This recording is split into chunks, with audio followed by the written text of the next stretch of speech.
The New York Giants hold the third overall pick in the 2025 NFL Draft. And with their quarterback in absolute shambles after the Daniel Jones disaster, Tommy DeVito, Tim Boyle, Drew Lock, all eyes on them to take a franchise quarterback potentially with the third overall pick. One of the biggest names in this draft is Shedeur Sanders out of Colorado. The son of Deion Sanders, Shedeur has been one of the most talked about prospect in years. Some of it based on the media, ESPN loves the guy, and some of it is also due to his play, which I'll explain in the video. Some people believe that he could be a perfect fit for the Giants, others, not so much. So, in today's video, we're going to break down both sides of this argument, the case for and against drafting Shedeur Sanders with the third overall pick. Should he be the next face of the franchise, or is he too much of a risk that the Giants can't afford to take? Let's get into it. Let's start with the positives and building the case for drafting Shedeur Sanders at 3 overall. He is an elite pocket passer. There's no denying that Shedeur Sanders has had an incredible final college season at Colorado. He led the nation in completion percentage at 74% and threw for over 4,000 passing yards and racked up 37 touchdowns with just a handful of interceptions. Any way you slice it, those numbers are elite, and they show that he's one of the most accurate passers in this draft class. He excels at reading defenses, delivering strikes with anticipation, and avoiding unnecessary risks. If the Giants want a quarterback who can efficiently move the offense down the field, Shedeur checks that box. Even behind one of the worst offensive lines in college football, Sanders stayed composed.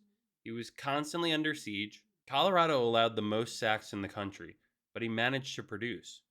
That's a big deal for a team like the Giants, who have struggled to protect their quarterback for years. With a better offensive line, could Sanders really shine at the NFL level? Many scouts seem to think so. We all know Shedeur Sanders isn't just another young quarterback. He's been groomed for the NFL since day one. His father, Deion Sanders, has instilled a professional mentality in him from an early age, and it shows. Teammates rave about his leadership, work ethic, and ability to rally his team. The Giants desperately need a quarterback who can take control of the locker room, and Sanders has that alpha mentality. Another factor that could make Shedeur a strong fit for the Giants are his connections to the organization. Former Giants offense coordinator Pat Shurmur was Shedeur's quarterback coach at Colorado, and Shurmur was recently stated as saying he thinks Sanders is shy and an old soul when discussing his personality.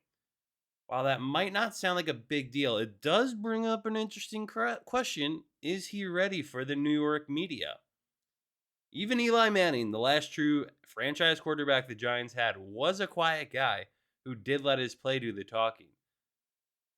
Shedeur's personality might actually help him handle the pressure in New York, especially compared to the flashier quarterbacks who have struggled under the spotlight. And finally, the Giants need a long term solution at quarterback.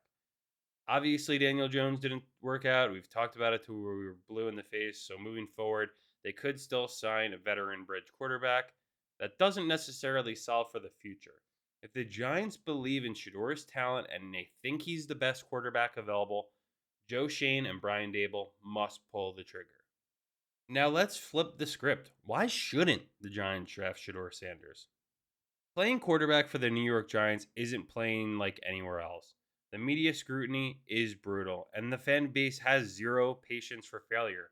I remember being at Tiki Barber's last home game, and the crowd was chanting, "Fire Coughlin." People also wanted to run Eli out of town after a few years. Some have questioned whether Sanders, who has been in a very controlled environment under his father at Colorado, will be able to handle the intense pressure of New York.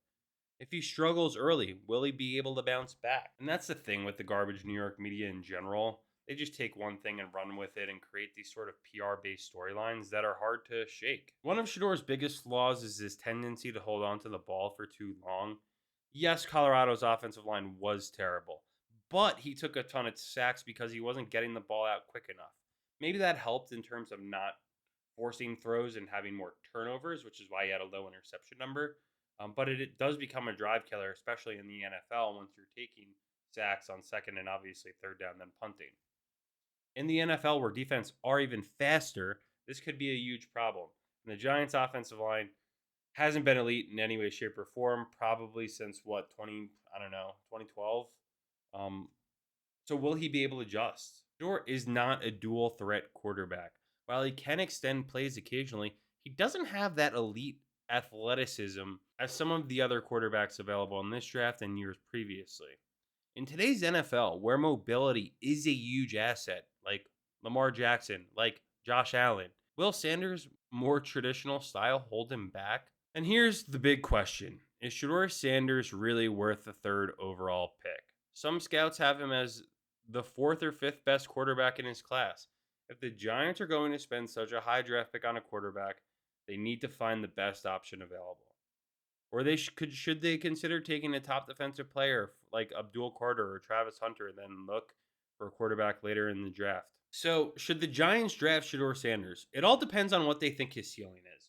If they believe he could develop into a top 10 quarterback in the NFL, then you take him.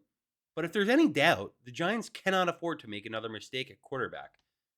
They could take the best player at 3 overall and get a quarterback later. I did a video about Jackson Dart the other week, so check that out. They could also trade down and still land a quarterback and find one also through free agency. And there are a couple different options available. I also did another video on this. And the last option here is rolling the dice and hoping that Sanders is the guy. This is a massive decision for the Giants, and the future of the franchise depends on getting it right. The front office has stated multiple times recently that their entire goal of this draft is to find a quarterback. Will it be Shedeur Sanders or will it be someone else? So this has been something that's been going on for a couple years now. Hearing about Shedeur Sanders, the hype of Colorado, Dion, Coach Prime taking on Jack State and then going to Colorado, turning the program around and putting them into the national spotlight. So with that did come a lot of media coverage, right? From ESPN just glazing them completely every other week and for a couple seasons now. And I think that the media has had a large effort in driving Shedeur Sanders' name, especially up the draft boards. And I will say his play has been good for someone who's been on a pretty bad team. They did have him, and then they did have the Heisman winner, Travis Hunter, and a terrible offensive line. So it does make me a little bit comfortable that Shedeur Sanders has been able to play at a high level with a dog shit offensive line. That's what the Giants have had for such a long time now. Me personally, at 3 overall, I don't know. I would hope that if the Giants do make this decision to draft him at the third overall pick, if he's there, that they've done every single amount of homework and that they will do everything in their power to bring in additional weapons, whether it would be maybe someone at guard, another weapon at 2 at wide receiver, and to just make this process as easy as possible for someone like Shedeur to come in and be successful. Because we see when quarterbacks are drafted very highly to really bad teams. So the worst teams are drafting the highest rated players, which means they were a bad team. The Giants are a bad team. Does taking Shedeur Sanders and throwing him into this Giants lineup right now, is that good for him, right? And that's what we don't know. But I think from a coaching and front office perspective, if they do go that route, they have to find another weapon or two to make his life as easy as possible. Which is why I was also kind of like, if you kept Saquon around and got rid of Daniel Jones, having Saquon takes a lot of pressure off of your quarterback. And the data was there for even Daniel Jones. You could look at the stats between when Saquon was in the backfield playing with Daniel Jones, what Daniel Jones's numbers were like with him versus without him. Now, Tyrone Tracy Jr. did have a successful rookie campaign, but it is a quite step down. And you have seen some guys be successful, whether, the 49ers drafted Trey Lance that time, and then also in the same draft drafted Brock Purdy as the last pick in the draft. And they were able to make Brock Purdy successful because of a great supporting cast, great offensive line, Christian McCaffrey at running back, Brendan Ayuk, Deebo Samuel, Kittle. So and obviously the Giants don't have those playmakers yet, but if there's somehow some way to get another wide receiver in here to make whatever quarterback's life easier, then that's a win. So I'll be happy with whatever the Giants decide to do here. If Shedeur Sanders is drafted by the Giants third overall, I will be the biggest Shedeur Sanders fan you will ever see. And maybe that's what we need. We need hope and we need something exciting to look forward to for the future, because all it takes is one guy really to turn the course of your franchise around, paired with good coaching. Look at what Jaden Daniels just did last season for the Commanders. It doesn't take that long to do. Anyway, let me know what you guys think. Is taking Sanders too risky at 3 overall? If it is, then what do you want? Travis Hunter, Abdul Carter, or do you want to just trade back? Let me know in the comments. Appreciate you guys for watching, and have a great rest of your week, y'all.